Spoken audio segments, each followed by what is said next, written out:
Coming up today on Uncommon Sense, join me as I interview Dan Kerr, president of St. Martin's Academy and one of the Troubadours.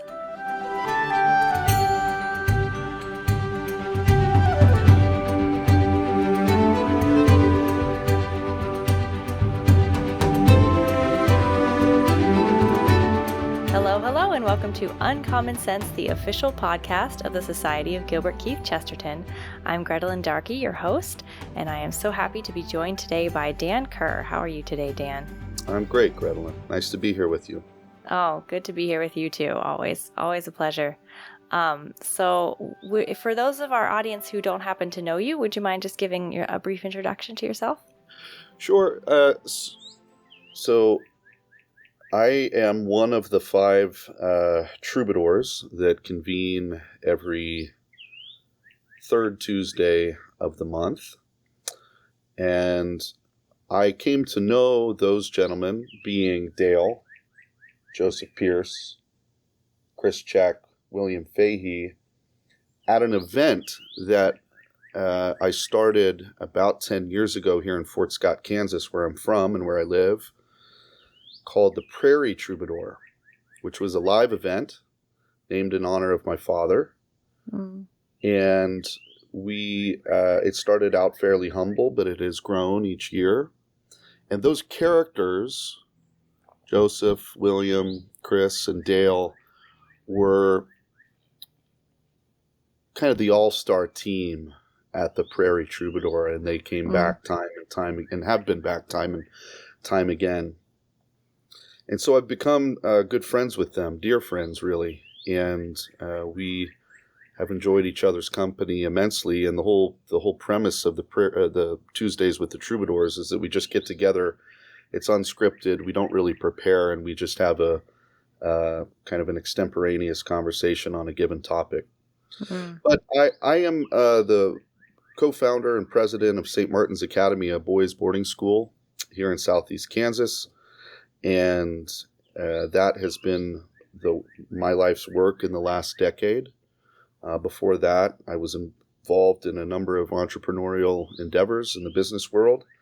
But I was born and raised here in rural Kansas. I've lived all over the country, all over the world, but decided to come back here and raise my family. My wife and I are expecting number 8 in 2 months. And we live out here on the Kerr family spread, and have had a small farm here for almost 20 years. Living the dream. Sounds nice. Good life. It's a good life. Yeah. There's no place like home, huh? You always come back.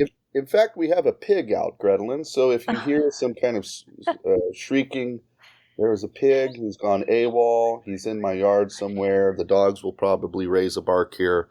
But these are the sorts of things that are a daily occurrence on the Kerr farm. I love it. When I told my husband about sort of how you guys operate there, he said, "How do I sign up to go to that boarding school?" I think that's the response of a lot of men. They think, "Oh boy, yeah, I'd like to get in." Sounds like fun. I have to tell you too that when we were getting this started, in a way, that was a litmus test for a lot of the decisions we made. Things that we just enjoyed doing when we were boys. Building forts, camping. So a lot of the things that we do, we do because those are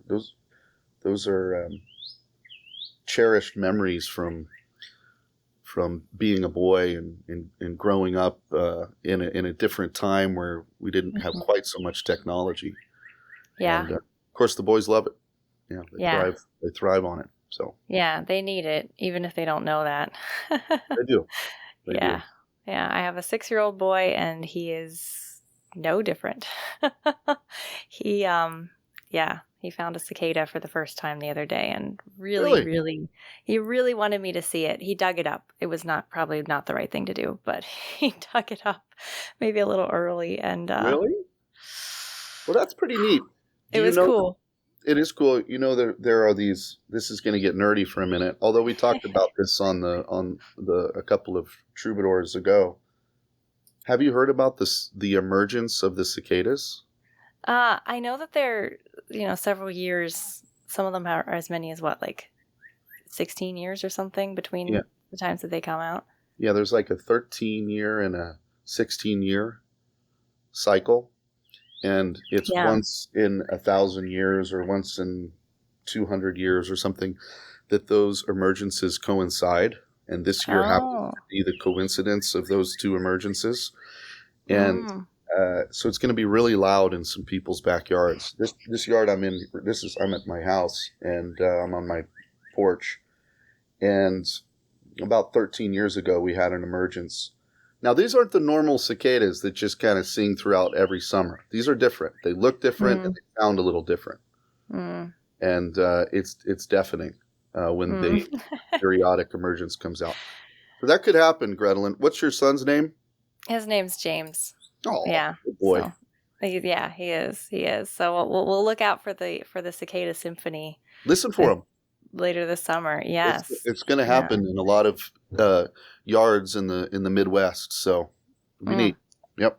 I love it. I love it. Well, I love the meandering introduction here. This is just fine. But yeah, we should maybe talk about Chesterton a little bit. But I think this is all in a good vein, because Chesterton was a boy. He was and some a boy. would say an overgrown boy his whole life. So, yeah. Well, that's part of what I've admired about Chesterton, and really what resonated with me when I first read him is what was his boyishness in the best way. He was full of wonder, and he saw the world, and especially the created world, as best I can tell, with fresh eyes, with the eyes of wonder that your 6-year-old James likely sees the world with. And what a great gift that is. Yes. What a great gift. So that's one of Chesterton's superpowers, was that he never seemed to have lost his sense of wonder. Yeah. And without having any kids, because I've found that having children renews it for you. If you're paying attention, if you're tuned in, your kids will bring you back to that. But Chesterton, of course, had no children, but he definitely managed to keep that alive in himself. Or maybe it was a grace, I don't know. But it stayed alive in him through his whole life, as far as I can tell from his writing. I think that's exactly right. Yeah. And he was he didn't grow up in a bucolic setting, right? Wasn't he? He was a city boy, I think. He was a city boy. Yeah. Yeah. Yeah. Just, found the dirt where he could, and. Yeah, that's right. That's right. Yeah. So yeah, that's been. In fact, I was pondering, what it is I really do love about Chesterton, and what drew me to him initially, and I think it's exactly that. And I don't know if it was in the Ethics of Elfland, or what chapter it was in Orthodoxy, that he talks about this, of seeing the world through the eyes of I think it's the ethics. I think it's the Ethics of Elfland, because I think that's where he says, that a 10-year-old, or maybe a 6-year-old, is surprised when you open the door and find a dragon, but a 2-year-old is just surprised when you open the door. Yes, and it's you. Yeah, it's amazing, right? Is that Elfland? I think it is. Yeah. Joe, if Joe were here, he could tell us for sure, but I think it is. That's it. That's exactly it. Yeah. So that's a wonderful thing. Yeah. So I'm looking forward to being out in Philadelphia here in a couple of weeks. So it's an exciting. So do you guys have a topic yet, or is it too premature to ask? Broadly, the topic is, wait for it, Chesterton. Oh, okay. That would be different, because it hasn't been, has it? That's all we've been given. That's all we've been Nice. given at this point. All right. Okay, cool. Well, come see the Troubadours live Yeah. and learn about Chesterton. Yeah. It is quite an experience, though. I always love seeing you guys on the stage and the sort of energy that comes out with an audience, plus the five of you. And yeah, Chris checked sunglasses last time. That was good stuff. um, um, well, what are you looking forward to the most about the conference? What would you say? Well, certainly being back with the boys, so to speak. I think the reason that the Troubadours has worked as well as it has, which has surprised us, by the way. This was something that we did during COVID because, the loss of all human and social contact was caught us all off guard and was quickly a painful experience. Yep. And so we put that together as just a way to bring a little bit of mirth, a little joy, and to people around the world, as it turns out. But it's surprised us. We didn't ever intend to do it beyond say a few months. Mm-hmm. But we're coming up on 4 years now. Mm. But the reason it works is because there's a real authentic friendship there. Yes. And so there's nothing forced about it. It's just it's 5 friends having a conversation. Mm. And so I look forward to being with friends again. And then the Chesterton Conference is one of the wonders of the world. Dale is my favorite MC of any event. He's just hilarious and witty. Mm-hmm. And I love the different ceremonies and little side rituals. The cup of inconvenience is one of my favorites. The Clara Hughes. So all of those things are they're just wonderful. They're delightful. And you get to spend 2 or 3 days with people you love. And then we get to meet people who from around the world, who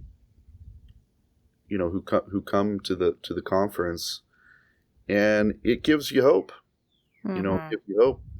We're all fighting our various battles, and wherever we are, and it's easy to think that we're absolutely outnumbered and overwhelmed, and we certainly are outnumbered, but we're not overwhelmed.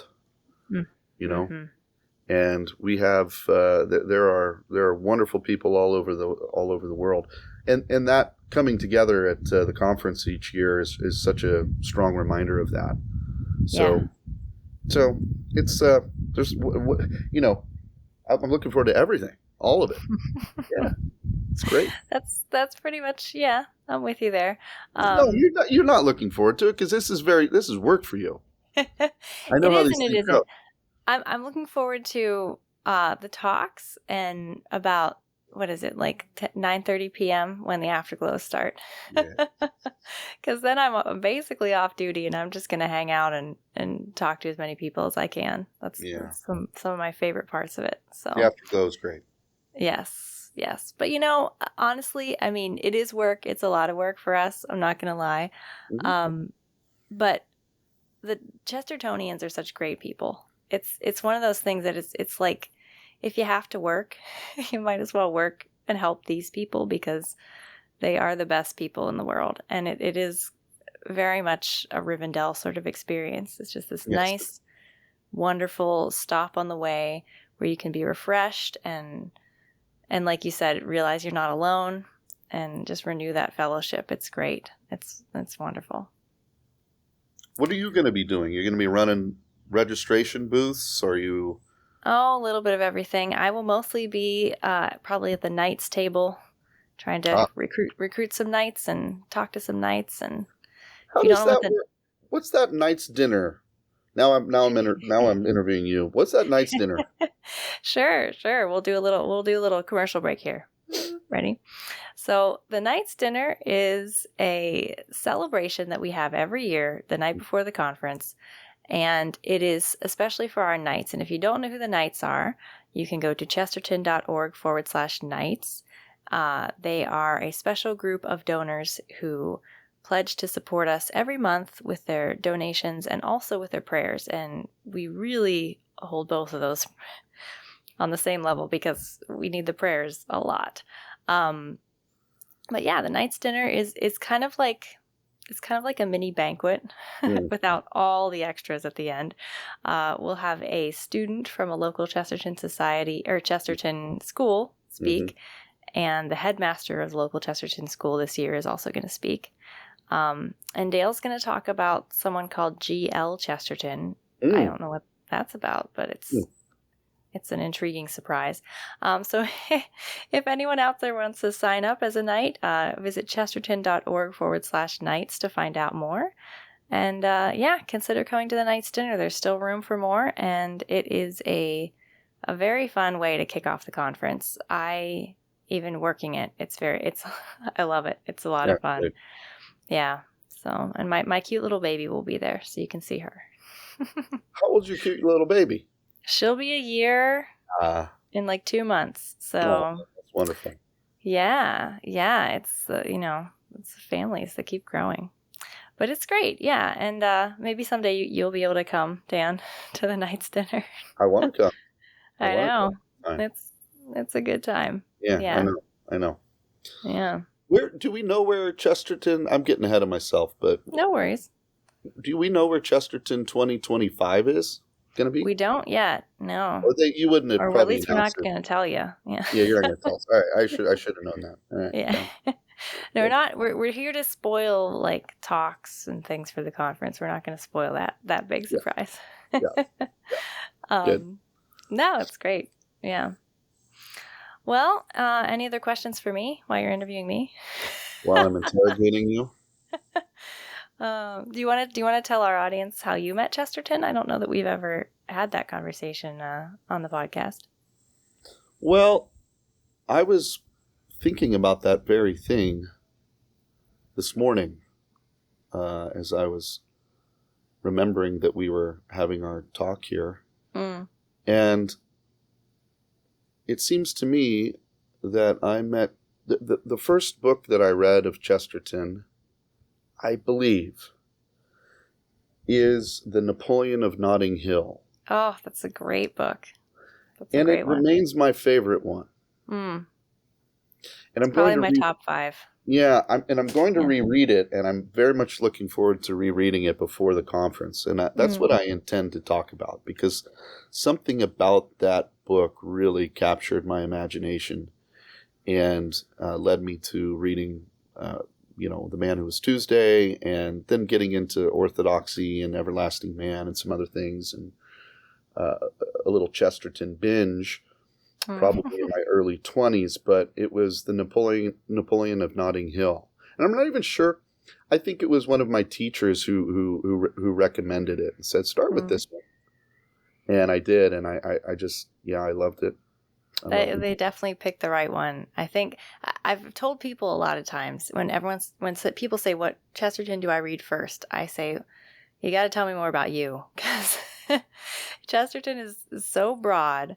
And I think each person should start in a different place. I would never say to anybody, start with this book for sure, no matter who you are. I don't think that's a good idea.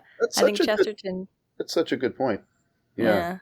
No, I mean, he wrote so broadly and for every conceivable audience and on every conceivable topic. And depending on where someone is in their life, how old they are, where they are with respect to the faith, even their own kind of natural just temperament, there's the right book for them. Yeah, you're absolutely right.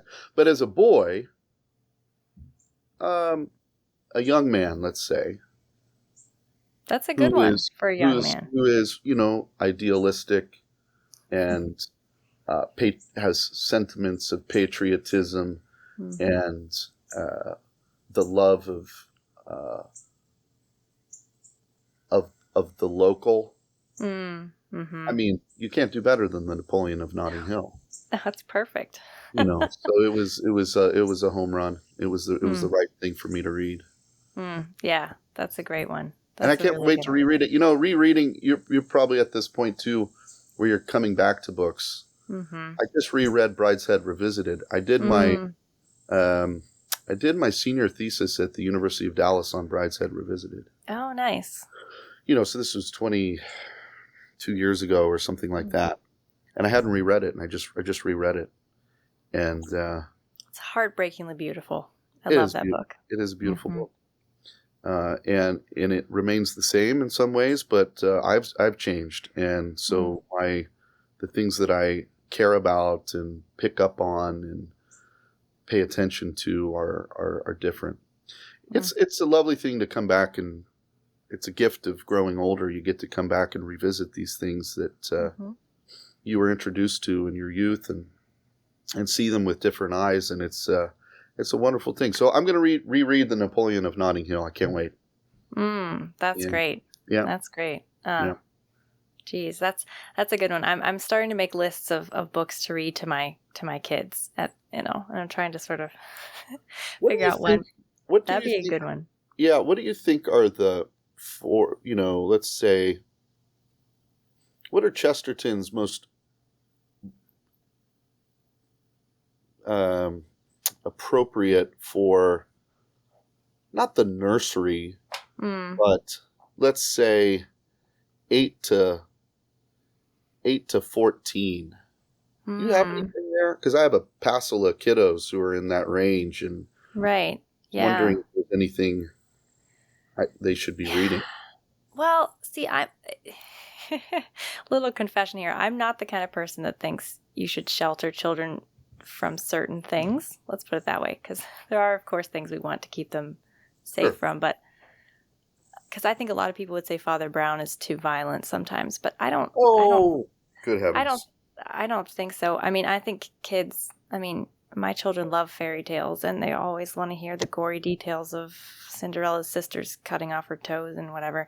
So, yeah. But I don't know that Father Brown would be a good one. I think that the Napoleon of Notting Hill is a really good one. I think you could get away with it for that age. I forgot about Father Brown, which is Father Brown has ridiculous, but Father Brown is the right. That's the right answer, Grettelyn. Thank you. Father Brown kind of stands alone, in some ways. All right, that's going to be it. We're going to revisit Father Brown. Yeah, and you'll have to take. That's the thing with Chesterton. You have to be willing to know if you're going to read it to your kids, you're going to have to explain some things, because there's just words in there. There's words that I don't know in there. There's references to things that I don't know in there. So yes. Yeah. Yeah, that's absolutely right. Okay, good. Father Brown it is. What Chesterton do you assign your boys in the school? I don't know if we have assigned Chesterton readings in our school, Grettelyn. Oh my. For shame. I am shocked. For shame. Yeah. But I would say that, give me a minute to think about that. I don't know that you want to give a teenager like orthodoxy or something. No. You know what? We did read The Everlasting Man. Yes. We did it a couple of years, and we found it to be a bit difficult, a bit arduous. I mean, I think it's a difficult book. Mm-hmm. And so that was a little much. I think if we're in this is going to be year 7 at St. Martin's, and while the kind of the core curriculum is in place, we're yearly tinkering with additional selections, and I think something like the Napoleon of Notting Hill would be the sort of thing that we would read. Yeah. We tend to favor, stories rather than nonfiction. Mm-hmm. Well, kids respond to that, I think, better. They do. Mm-hmm. Yeah, they just do. And so that would I could see us reintroducing that into, probably junior or senior year. Mm. But we read Everlasting Man, but it was a little bit it was a little bit arduous. Mm. Mm-hmm. A few of the chapters, especially. Yeah. We're doing it as a book club. I don't know if you've heard of this as the online book club that we're doing on the Everlasting Man. How's that Oh, going? it's great. I bet mean, it's amazing. it's wonderful. We're taking it a chapter a week. So it's the slowest I've ever read a Chesterton book, and I love it. Mm. We're just taking our time. We're going through it very slowly, and it's great. It's been wonderful so far. We're almost halfway through. I think it's best to savor it like that and not sprint through it.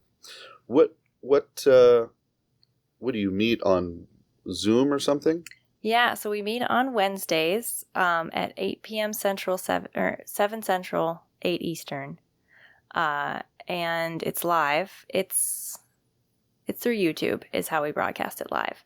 And if you want to learn about that, you can go to chesterton.org/everlastingman. I think it is. We'll put it in the show notes. But yeah, it's great. It's been great. Is Dale involved in this? Dale is in and out. Yeah. It's a surprise when Dale is in. Sometimes we don't even know. He says, I'm going to join you tonight. We're like, all right, great. But we've kind of been trying to give it a little more of a local societies feel. So we've been getting some local society members and leaders involved, and like different perspectives than our usual sort of heavy hitters. And it's been a joy, and terrific. The chat is engaged and wonderful. And I told my brother I was doing a live stream podcast. He said, "Oh, that's terrible that the chats are toxic." I said, "Not with my people. My chats are great. Yeah. They're awesome." Yeah. That's the same for the Troubadours. Our chats are great. Yeah, we're not your normal. We're not your normal YouTube. No. Yeah, lots of gentlemen and ladies involved, but yeah, it's been great, and it's probably been maybe 10 years since I read The Everlasting Man last. Mm-hmm. So and I'm trying to just go through it at the pace of the book club. I'm not reading ahead. I accidentally read ahead last night because I forgot which chapter we were going to be on. Didn't help yourself. Yeah, but it's been great. It's been a blessing, really. You know what? The other thing I'm really enjoying about the annual Chesterton conference is that I am getting reacquainted with Chesterton after about a 20-year, absence. And last year, I read his it's not really a biography; it's something different of St. Francis. Oh yes, yeah. That's an unbelievably powerful book. Mm-hmm. Mm-hmm. And it's not really a biography. It's a kind of it's a intellectual history or something, a spiritual and intellectual, like a meditation. Yeah. Yeah, it's just absolutely wonderful. So that's another one at the top for me for Chesterton. Is what is that called? That's not The Restless Flame. That's another one. No, it's just called. It might just be the biography of St. Francis. Yeah, I think you're right. I know his one on St. Thomas is called The Dumb Ox. That's right. That's it. And that's a great one too, for sure. Yeah. Well, any final thoughts on the conference, on being a troubadour? Why should people come? Give us your 2-minute elevator pitch. Why should people come to the conference? To the conference? Yeah. Well, it is a dark and darkening world that we live in. As Chris Check would say, it's going to get darker before it gets pitch black. Mm-hmm. But there is hope, of course, and we know how the story ends ultimately. And there are little not Saint Benedict, but Pope Benedict XVI said that the future of the church will be has always been determined historically and will be determined by creative minorities that are operating within the church and the world. And as the church goes, so goes the world. And as the little creative minorities within the church go, so goes the church, ultimately. And the Chesterton Society is at the heart of those creative minorities that are working today. And I love the fact that it's largely run by the laity. And this is, I think, the hope and the future in many ways for the church. And so come and see what that looks like. Because this is not just a group of eccentrics getting together and high-fiving over a dead guy that they have a fetish for. This is about something much more profound and deeper, and it gives me a tremendous amount of hope. These are the agents of change in the world. These people that you'll meet at these conferences, and so it's exciting. Yes, it is, and the local societies and the schools model. It's almost like these little sleeper cells all over the country. Darn right it is. And that's what we have out here. That's exactly what we have out here. It's kind of a cultural sleeper cell, but it's not going to be asleep for too long. Yeah, the giant is waking. It's true. Well, thank you so much for talking with me, Dan. This was great. And thanks, Grettelyn. Yeah, thank you. And thank you all for tuning in and listening. Please make sure that you hit the subscribe button and the like button, and tell that algorithm to boost us up so that more people can get this content, because as we know, Chesterton is always better with friends. Thank you, and God bless.